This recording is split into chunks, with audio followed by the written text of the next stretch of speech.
భారతదేశాన్ని దివాలా తీయించడానికి అమెరికా ఎలా ప్రయత్నించింది? ఈ టేబుల్ చూడండి. టాప్ 10 ఆయిల్ రిజర్వ్స్ ఉన్న దేశాల్లో 10వ స్థానంలో ఉంది అమెరికా. కానీ ఈ చార్ట్ చూడండి, అమెరికా లార్జ్ ప్రొడ్యూసర్, సెల్లర్ కూడా. తక్కువ రిజర్వ్స్ తో ఎక్కువ ప్రొడక్షన్ ఎలా చేస్తుంది?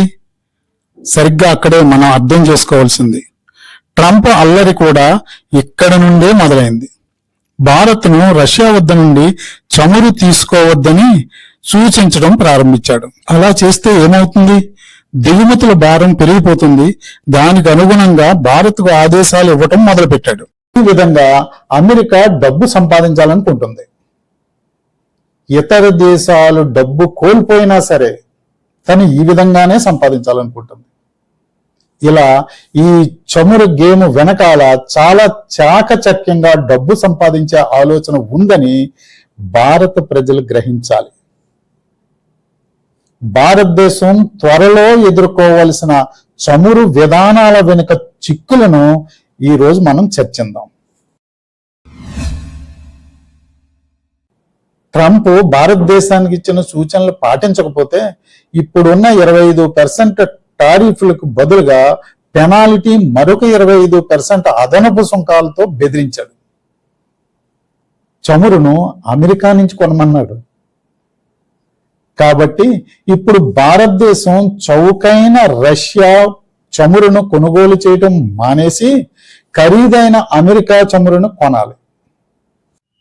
ఆ విధంగా చేస్తే మన రూపీ విలువ క్షీణిస్తుంది. అంటే దిగుమతుల కోసం ఎక్కువ రూపాయలను ఖర్చు చేయవలసి ఉంటుంది. మన బడ్జెట్ డిఫిసిట్లోకి వెళ్ళిపోతుంది. భారత్లో ఇన్ఫ్లేషన్ కూడా పెరిగిపోతుంది. ఇక దీని గురించి పీటర్ నవారో భారత్ చర్యలు చాలా యారోగెంట్గా ఉన్నాయి అన్నాడు. అంటే పొగరబోతుగా. ట్రంప్ అయితే Indian economy is a dead economy అన్నాడు. నాటో కోఆర్డినేటర్ అయితే ఇండియాను తొక్కేస్తాం, ఎదగనివ్వము అన్నాడు. నిజానికి నాటో కోఆర్డినేటర్ అంటే సైనిక సంబంధించిన వ్యక్తి, బిజినెస్కి సంబంధం లేదు. ఇక వెనిజులా విషయానికి వద్దాం. వెనిజులా నుండి చమురు తీసుకువెళ్తున్న షిప్పులపై దాడి చేసి స్వాధీనం చేసుకోవడం, ఆ స్టాఫ్ను నిర్దాక్షిణ్యంగా చంపేశాడు. వార్ డాక్ట్రైన్ స్టేట్ ప్రకారము నావికులను చంపకూడదు, వాళ్లను బంధించి విచారణ జరపాలి. ఇది యుద్ధ నేరస్తుడి కిందకు వస్తుంది. అయితే వెనిజులా మీద ఆంక్షలు ఉన్నాయి కాబట్టి చమురును బ్లాక్లో అమ్ముతుంటుంది. అది సహజం. దానిని ఆసరాగా తీసుకుని కొన్ని షిప్పులను బినామీ పేరిట అమెరికాకు వస్తుంటాయి. మదిరోను బంధించే క్రమంలో ఎక్కువ ట్రూప్స్ను ఉంచింది. ఎందుకంటే వియత్నాంలోలానే పర్వతాలు, అడవులు ఎక్కువగా ఉంటాయి. అక్కడ ఓడిపోయిన అనుభవం దృష్ట్యా భయపెట్టి దారికి తెచ్చాడు. ఇక యథేచ్ఛగా వెనిజులా ఆయిల్ పట్టుకుపోవచ్చు. ఇక నైజీరియా. అకస్మాత్తుగా నైజీరియా క్రైస్తవులకు వ్యతిరేకంగా ఉందని వైమానిక దాడులు చేశాడు. అంటే అమెరికా గ్రేట్ అగైన్ నుండి క్రిస్టియానిటీ గ్రేట్ అగైన్ అనుకోవచ్చా? లేదు. నైజీరియా చమురు నిల్వలలో 11వ స్థానంలో ఉంది. ఇంకేమి కావాల్సింది అదే. ట్రంప్ నైజీరియా, వెనిజులా, రష్యాకు వ్యతిరేకంగా మారాడు. ఈ 3 దేశాలకు కామన్ ఫ్యాక్టరు చమురు ఉత్పత్తి దేశాలు కావడమే. ఇప్పుడు అసలైన ప్రశ్న ఏమిటంటే, ఎందుకు చమురు ఉత్పత్తి దేశాలపై అంత కక్ష కట్టాడు? అంటే అమెరికా ఆయిల్ ప్రైసెస్ పెంచాలి. రష్యా చాలా తక్కువ ప్రైసుకు అమ్ముతుంది. అమెరికాలో పోల్చితే సౌదీ బాగా తక్కువ.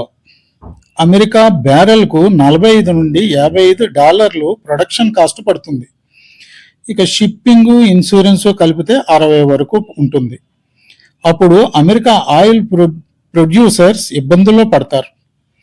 అప్పుడు ప్రొడక్షన్ తాత్కాలికంగా ఆపుకోవాల్సిందే. అందుకే అమెరికా ఆయిల్ ప్రొడక్షన్ కంటిన్యూగా ఎప్పుడూ ఉండదు. దీనిని బట్టి మనకు అర్థమవుతున్నది ఏంటి? ఒకటి, ఆయిల్ ప్రైసెస్ ఎక్కువగా ఉండాలి.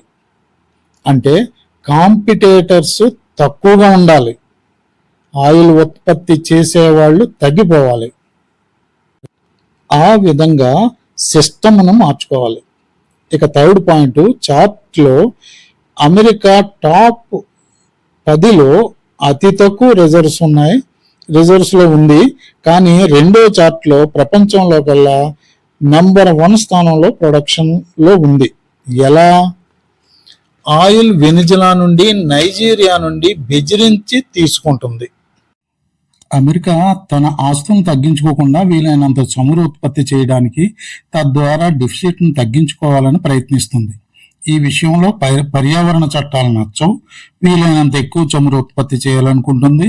అలా చేస్తే అమెరికా వద్ద ఉన్న నిల్వలు చాలా త్వరగా కనుమరుగైపోతాయి. అందుకే వెనిజులా, నైజీరియా, ఇరాన్ వైపు చూస్తుంది. తర్వాత రష్యా.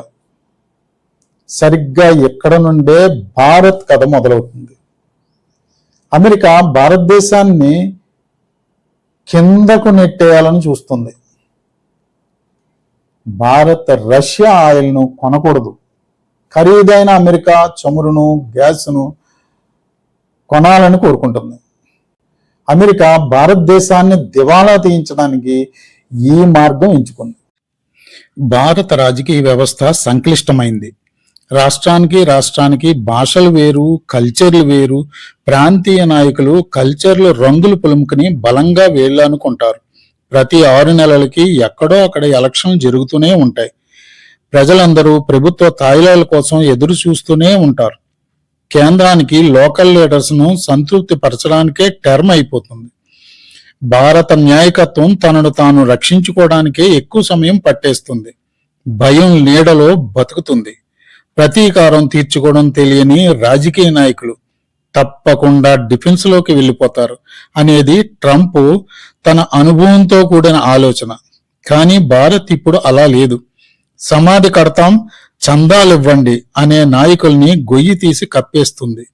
కాలానికి తోడై కలిసి నడిచే నాయకులు, సవాళ్లను అధిగమించే జాతి వైద్యులను భారత్ తయారు చేసుకుంది.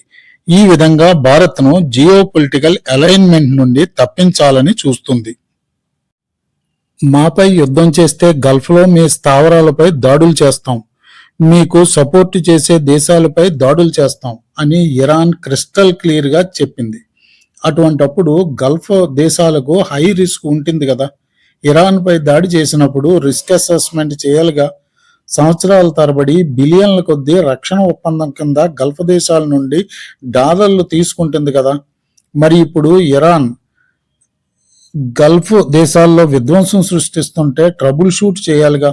వాటిని గాలికి వదిలేసింది. ఎందుకు? కావాలనే వదిలేసింది.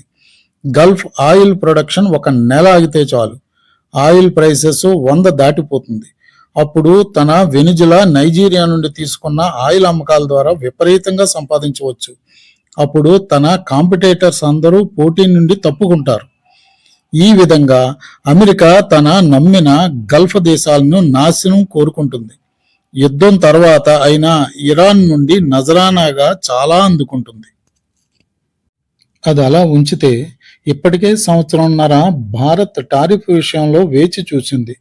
మరో 2.5 సంవత్సరాలైనా పర్వాలేదు, అంటే ట్రంప్ దిగిపోయే వరకు ఆగుతాము.